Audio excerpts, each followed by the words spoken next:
그 600명이 전부 다 제각기 다른 그 개성과 취향과 또 이게 삶에 대한 가치를 갖고 다 살아있는 인물인 거거든요.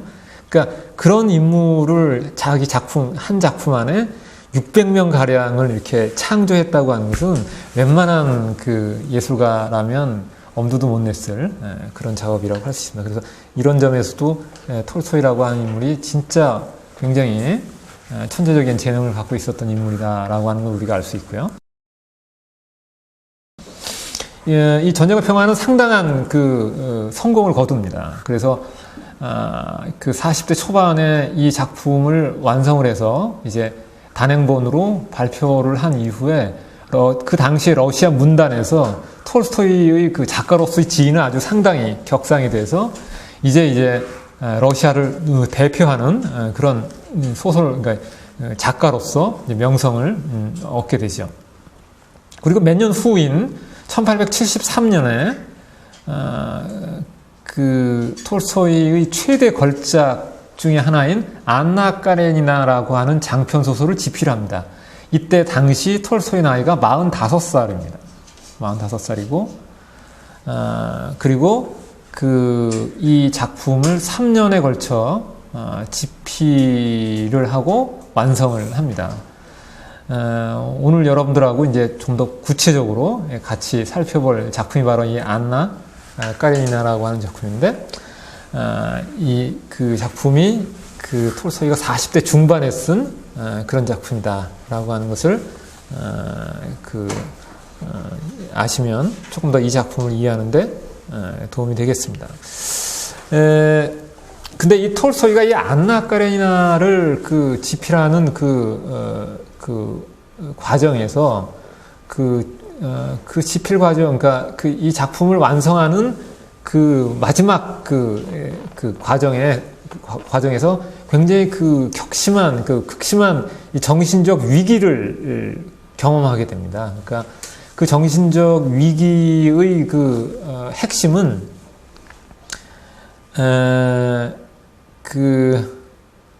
한마디로 이렇게 딱 얘기를 하기는 쉽지 않지만 톨스토이가 이 속세의 삶에 대해서 그 현실적인 그 삶에 대해서 상당히 그 부정적인 생각을 많이 하고 그 현실적인 삶 안에서 무슨 이렇게 그 새로운 어떤 그 희망이라든지 새로운 어떤 그 미래에 대한 비전이랄지 뭐 이런 것을 거기서 발견하지 못하고 종교로 귀의를 하게 됩니다. 그래서 이제 종교적인 어떤 사상가로서의 면모를 본격적으로 이제 갖게 되는 게 그 안나 까레니나를 그 집필하는 그 말기에 그런 계기가 시작이 되죠. 그래서 이거를 이제 이른바 그 톨스토이 그 내적 위기라고, 정신적 위기라고 얘기를 하거든요. 그러니까 이 안나 까레니나라고 하는 작품이 이제 그런 배경을 가지고 있는 겁니다. 그러니까 안나 까레니나라고 하는 작품을 거의 완성하던 단계에서 그런 정신적 위기가 있었기 때문에 그 정신적 위기 이후에는 톨스토이가 이 종교적인 문제에 대해서 굉장히 심각한 뭔가 이게 탐구를 시작을 하고 그거를 무슨 논문이나 혹은 무슨 뭐 비평이나 뭐 소설이나 뭐 희곡이나 뭐 이런 여러 가지 이 장르의 작품을 통해서 이제 종교적인 탐구를 많이 하는데 우리가 읽게 될 이 안나 까레니나는 그게 그런 그 종교적인 어떤 뭐라 그럴까, 이 종교적인 어떤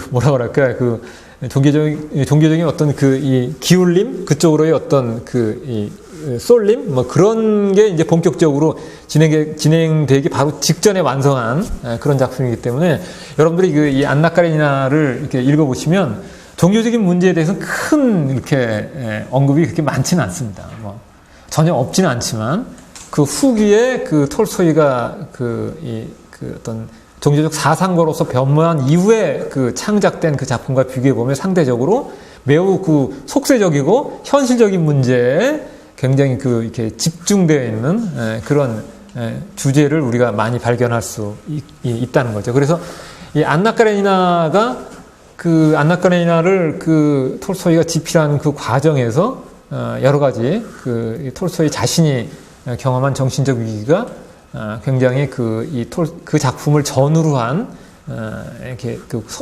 서로 상반된 세계를 우리가 이해하는데 중요한 이 경계가 된다고 할 수 있습니다. 아무튼 그 톨스토이는 그 이후에 안나 까레니나를 발표하고 나서 더욱더 그 러시아 문학에서 아주 굉장히 비중 있는 그리고 뭐 확고부동한 그 대표적인 러시아를 대표하는 작가로서 지위를 이제 차지하게 되고요. 이 1880년에는 아주 굉장히 이 재밌는 그 사건이 하나 벌어지는데요. 1880년에 그 톨스토이 나이가 52살일 때인데요. 이때 봄에 4월에 모스크바라고 하는 도시에서 그 러시아 근대 문학의 그 창시자라고 할 수 있는 그 푸시킨의 그 동상 제막식이 열립니다. 그 동상 제막식이 열리는데 그 당시 그 러시아를 대표하는 작가들이 이 동상 제막식에 다 참여를 해요. 다 참석을 합니다.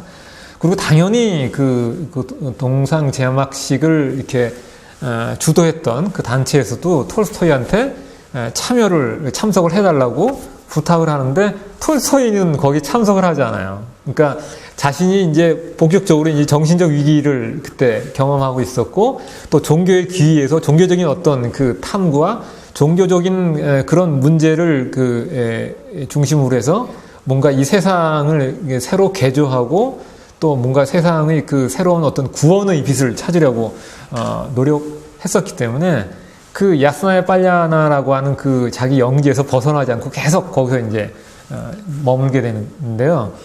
그래서 아쉽게도 이 기념비적인 역사적인 이 모임에는 톨스토이가 모습을 드러내지 못합니다. 그런데 왜 이런 말씀을 드리냐면 1880년에 푸시킨 동상 제막 식의 그 기념 그 석상에 그 19세기 그 러시아 소설의 또 다른 그 작가, 위대한 작가인 도스토옙스키가 여기 참여를 하거든요. 참석을 합니다.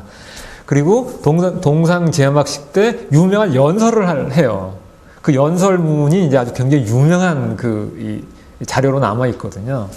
근데 그 이해가 그 도스토옙스키가 죽기 바로 1년 전입니다. 1년 전이고요.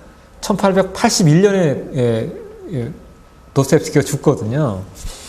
근데 이 러시아를 대표하는 두 위대한 인물들이 평생 한 번도 만나지를 못합니다. 같은 동시대에 살았음에도 불구하고 한 번도 만나지를 못해요. 그러니까 기록에 의하면 어떤 그 회합에서 아주 굉장히 큰 어떤 그 회합에서 동시에 참여를 한 적은 있었대요. 그런데 그 자리에서도 둘이 서로 인사를 나누지 못하거든요. 근데 지금 이제 가정을 하는 거지만 그 만약에 1880년 이 푸시킨 동상 제막식 때 톨스토이가 만약에 참석을 했다면 역사적인 상봉이 역사적인 만남이 그 성사되었지 않았을까라는 그런 아쉬움이 좀 있습니다. 그러니까 연구자로서는 만났으면 뭔가 그 새로운 어떤 사건과 새로운 어떤 전기가 마련되지 않았을까라는 그런 생각이 들거든요. 그래서 1880년에 이 사건 톨스토이가 참석도 하지 않았지만 이 동상 제막식과 둘러싼 이런 재미있는 에피소드가 여러분들한테도 뭔가 이 두 작가를 이해하는데 도움이 되는 그런 에피소드가 될 겁니다. 그리고 1885년에 57살 때 그 영국의 헨리 조지라고 하는 사람의 그 토지 국유론이라고 하는 책을 읽게 되고 거기서 아주 깊은 감명을 받게 됩니다. 이 토지 국유론이라고 하는 책의 그 주된 메시지는 사유재산을 부정하는 거거든요. 그래서 이제 그 톨스토이도 워낙 많은 그 땅과 재산을 갖고 있었던 그 귀족과 지주 출신이었기 때문에 자신이 가지고 있는 모든 재산을 전부 다 자기 그 사적 소유인 재산과 토지를 전부 다 부정하고 그걸 전부 다 농민한테 나눠주려고 진짜 시도를 합니다. 그래서 이제 그때 아내였던 소피아 안드레예브나랑 매우 아주 극심한 그 갈등에 빠지게 되죠. 소피아 안드레예브나는 굉장히 현실적인 여자였습니다. 굉장히 현실적이고 이해타산과 무슨 이렇게 계산을 아주 굉장히 그러니까 살림을 하는 주부 입장이었기 때문에, 그리고 또 엄청난 규모의 가게를 이게 가계부를 이렇게 꾸려 나가려면 톨스토이는 전혀 경제적인 관념이 없었던 사람이거든요. 그러니까 누군가는 했어야 하는 거고, 아까 안주인이 그거를 담당을 했었죠. 그런데 이제 갑자기 톨스토이가 사유지사를 부정하겠다고 이제 나오니까 그 부인 입장에서 너무 황당한 거죠. 이걸 그럼 어떻게 하자는 거냐 도대체. 이걸 다 그러면 이 많은 재산을 다 나눠주자는 얘기냐 뭐 이런. 그래서 둘 사이에 아주 굉장히 심한 갈등이 형성이 되고, 그 갈등은 죽을 때까지 계속 이어지게 됩니다. 그래서 소피아 안드레이브나 입장에서는, 부인 입장에서는 자기 남편을 보니까 도저히 안 되겠는 거예요. 평소에 그 남편이 얼마나 고집이 세고, 또 한 번 한다면 끝까지 하고 마는 톨스토이의 성격을 너무나도 잘 알고 있었기 때문에 톨스토이 모든 재산을 전부 다 명의를 자기 명의로 다 바꾸게 됩니다. 그래서 톨스토이가 그 재산에 손을 대지 못하도록 이렇게 법적인 상속 뭐 이런 걸 전부 다 처리를 해놓죠. 그리고 심지어 톨스토이 작품의 저작권까지 전부 다 안 사람이 법적인 관리인이 돼서 이제 관리를 하게 되는 그런 아주 재미있는 에피소드가 1885년에 일어납니다.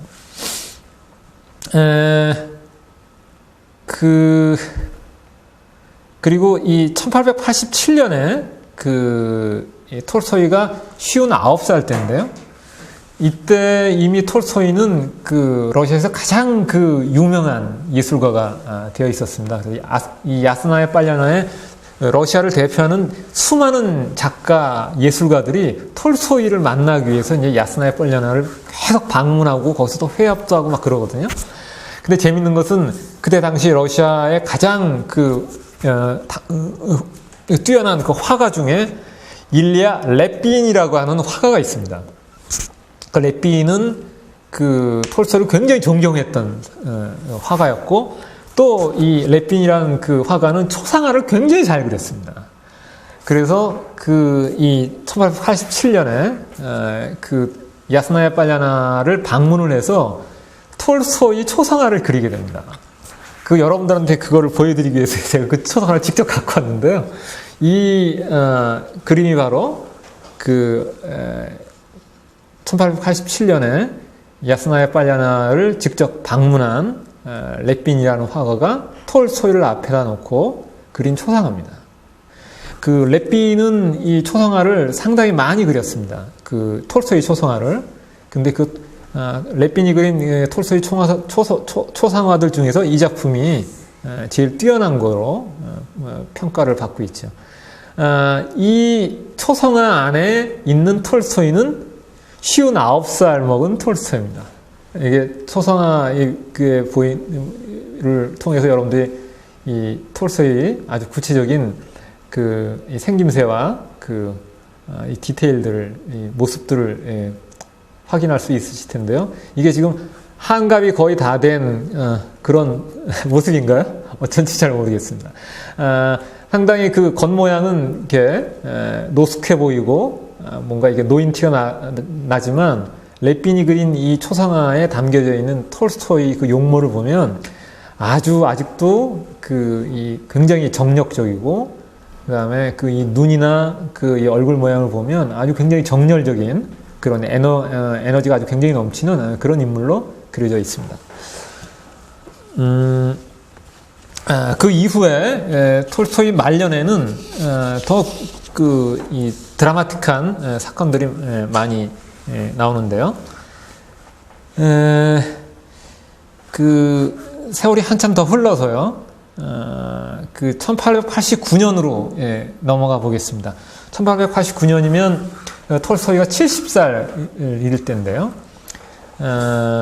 톨스토이가 그 60살이 넘은 이후에 계속 그 뭐 빈민 구호 활동이랄지 혹은 그 민중들을 위한 어떤 교화 활동이랄지 민중들을 위한 어떤 대규모 어떤 그 자선 사업이나 할지 뭐 이런 그 사업들을 상당히 많이 하거든요. 그리고 그 1998년에도 이제 그런 활동들을 상당히 많이 하게 되는데 그때 이제 그 부활이라고 하는 톨스토이의 마지막 장편 소설을 구상하게 되고 그 이듬해인 1899년 톨스토이 나이 71살 때 드디어 마지막 장편 소설인 그 부활을 잡지에 발표함으로써 그 톨스토이 그 3대 장편이라고 우리가 일컫는 마지막 장편이 이제 세상의 빛을 보게 됩니다. 톨스토이는 그 톨스토이 부활을 여러분들 읽어보시면 우리가 읽게 될 그 안나 까레니나랑 비교해서 종교적인 색채가 굉장히 강합니다. 종교적인 색채가 굉장히 강하고 세상을 보는 기본적인 세계관이나 혹은 세상의 부조리를 이렇게 이게 극복하고 그걸 개혁하고 하는 그런 그 미래에 대한 어떤 비전이나 혹은 어떤 현실적인 대안을 쫓아가는 그 소설 속의 이 주인공들의 그 삶을 보면 굉장히 종교적인 색채가 굉장히 강하다고 하는 것을 알 수가 있습니다. 그래서 아까도 말씀드렸지만 그 안나 까레니나를 그 집필하던 그 말기에 생겼던 종교적인 귀화, 그 이후에 그 어떤 문학 활동이 총 결산된 작품을 우리가 부활이라는 작품이라고 이제 평가를 할 수 있겠습니다. 이 당시에 그 톨스토이는 이미 자신의 확고한 이 사상 체계를 형성하게 됩니다. 그리고 이런 톨스토이의 그 사상을 톨스토이즘이라고 이거 얘기를 하는데, 이 톨스토이는 자신이 사상을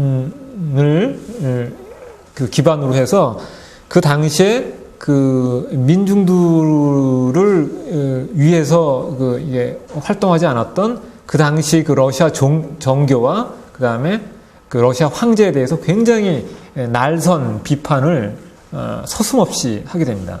이 당시에 그 많은 지식인들이 그러니까 사회 비판적이고 특히 이제 그 정부에 비판적이고 러시아 정교에 대해 종교적으로 이제 비판적인 목소리를 많이 발표를 하지만 이 톨스토이처럼 그렇게 아주 강력하고 레디컬하게 그 당시의 그 정치와 종교에 대해서 서슴없이 아주 날선 비판을 한 작가는 흔하지 않습니다.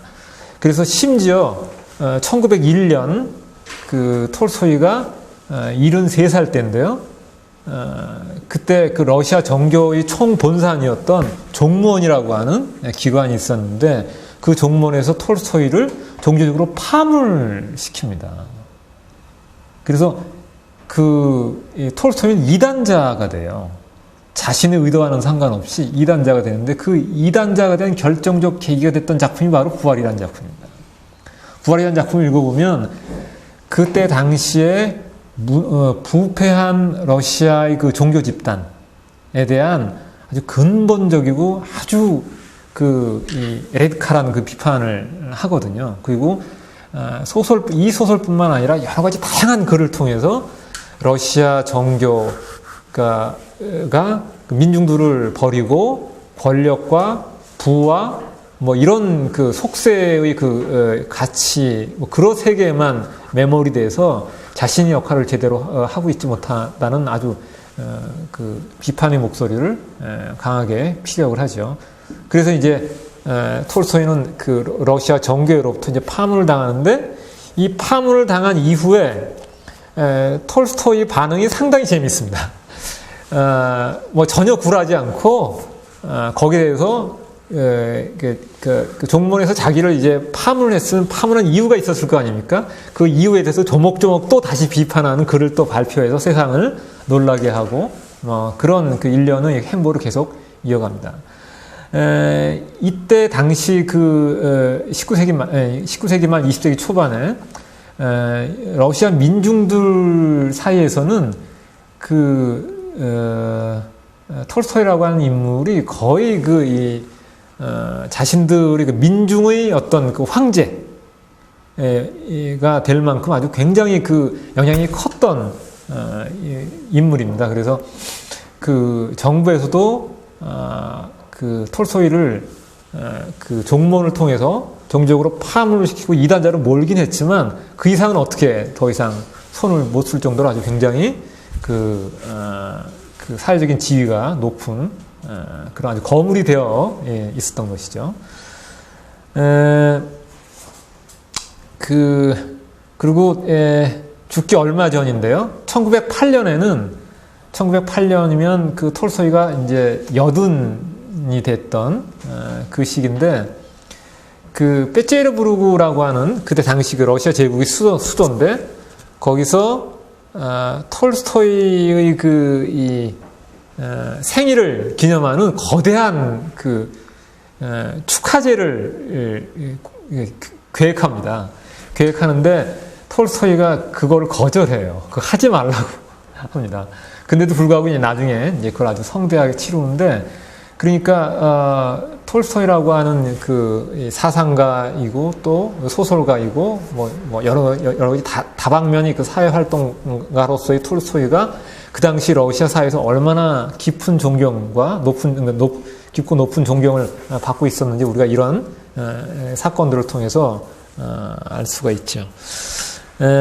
그리고 이제 급기야 그의 마지막 해인 1910년에 이제 톨스토이가 죽게 되는데 그 82살입니다. 82살인데 1910년 10월 28일이니까요. 이제 초겨울이 시작되는 그 시점입니다. 러시아에선.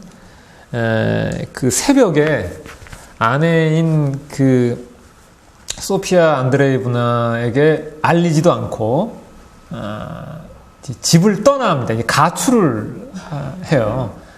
그 부인한테 이제 자기 아내한테 쪽지 하나를 남겨놓고 자기 그 담당 의사였던 의사 한 명을 데리고 의사는 있어야 되는 모양이죠. 의사 한 명을 데리고 왜냐하면 이게 82살이니까 이게 가출해갖고 이게 지내기가 쉽지 않거든요.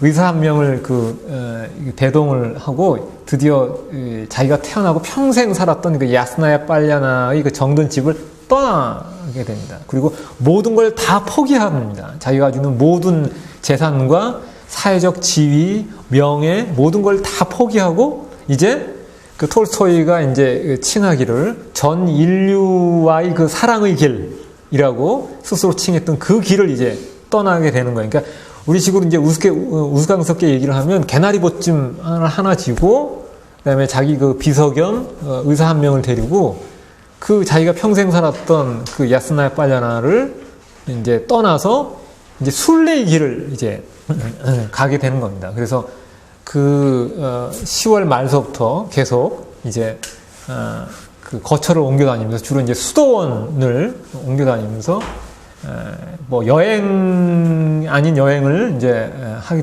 되는 거죠. 근데 그러던 중에 11월 7일입니다. 그때 당시에 11월 7일 그 오전에 그 이제 그 여행 도중에 얻게 된 그 병을 이기지 못하고 결국 아주 그 이름 없는 시골의 아주 쓸쓸한 그 역사에서 운명을 달리하거든요. 그래서 이제 그의 파란만장한 삶이 이로써 이제 끝이 나는데 한 가지 그 재밌는 그 에피소드는 톨스토이가 죽고 이제 그 장례식이 그의 고향인 그 야스나야 빨랴나에서 이제 거대하게 그 이제 그 장례식이 치러지는데 그 톨스토이가 죽었다는 소식을 듣고 그 야스나야 빨랴나에 모일 수 있었던 거의 뭐 수많은 그 농민과 민중들이 톨스토이의 마지막 길을 배웅하기 위해서 진짜 인산인해로 사람들이 모여서 톨스토이의 마지막 길을 배웅했다고 합니다. 이 톨스토이가 이 1910년에 죽었기 때문에 이 19세기 말서부터 그 유럽에서는 이 사진이 발명이 돼서 사진을 막 많이 찍었거든요. 그래서 톨스토이도 사진이 굉장히 많습니다. 톨스토이도. 그러니까 20세기를 10년이나 살았던 사람이기 때문에 그래서 아직도 그 기록에 보면 톨스토이가 죽고 그 장례식을 하는 그 장례식 그 광경을 이렇게 흑백 사진으로 찍어 놓은 그 자료들이 상당히 많은데 그 자료들을 보면 얼마나 많은 그 민중들이 톨스토이를 존경하고 사랑했는지를 우리가 알 수가 있습니다. 그래서 톨스토이는 자신이 정들었던 그 고향, 정든 고향이죠. 그 야스나 빨랴나의 그 숲길에 아주 그 고즈넉한 그 풀밭에 그 조그만 무덤으로 이렇게 쓸쓸한 그 마지막 그 인생을 마감하게 됩니다. 톨스토이는 이 죽기 전에 그 자신의 무덤을 만들지 말라고 유언을 남겼습니다. 그래서 사실 톨스토이 정도의 그 작가라면 19세기 그 러시아를 대표하는 작가이기도 하고 또 세계적으로 가장 위대한 그 소설가 겸 사상가였기 때문에 아주 굉장히 뭔가 근사한 그 뭔가 이렇게 묘비석과 뭔가 이렇게 뭐가 있을 것 같은데 지금도 그 야스나야 빨랴나에 가면 그 야스나야 빨랴나의 그 이 숲속 그 외딴 숲속 그 가장자리에 톨스토이의 아주 소박하고 아주 진짜 그 무덤이라고 표식 하나 이렇게 붙어 있지 않은 아주 쓸쓸한 그러나 항상 그 햇빛이 잘 드는 그런 톨스토이 무덤을 만나볼 수 있습니다. 그래서 이 톨스토이가 태어나고 결국 이제 묻히게 된 그 야스나야 빨랴나를 가보는 것도 톨스토이를 이해하는데 상당히 도움이 되는 그런 기회가 될 것으로 봅니다. 제가 이제 그 가장 중요한 그의 생애의 그 사건들을 중심으로 해서 여러분들한테 그 톨스토이 생애를 간략하게 요약을 해드렸는데 제가 드린 말씀에서 그 이해할 수 있듯이 톨스토이는 진짜 파란만장한 그 삶을 살았던 인물입니다. 그 톨스토이 생에 대한 이야기는 이 정도로 마치고요. 잠시 좀 쉬었다가 이제 우리 그 오늘 주제인 그 안나 까레니나에 대한 그 얘기를 좀 더 자세하게 해보도록 하겠습니다. 잠시 쉬겠습니다.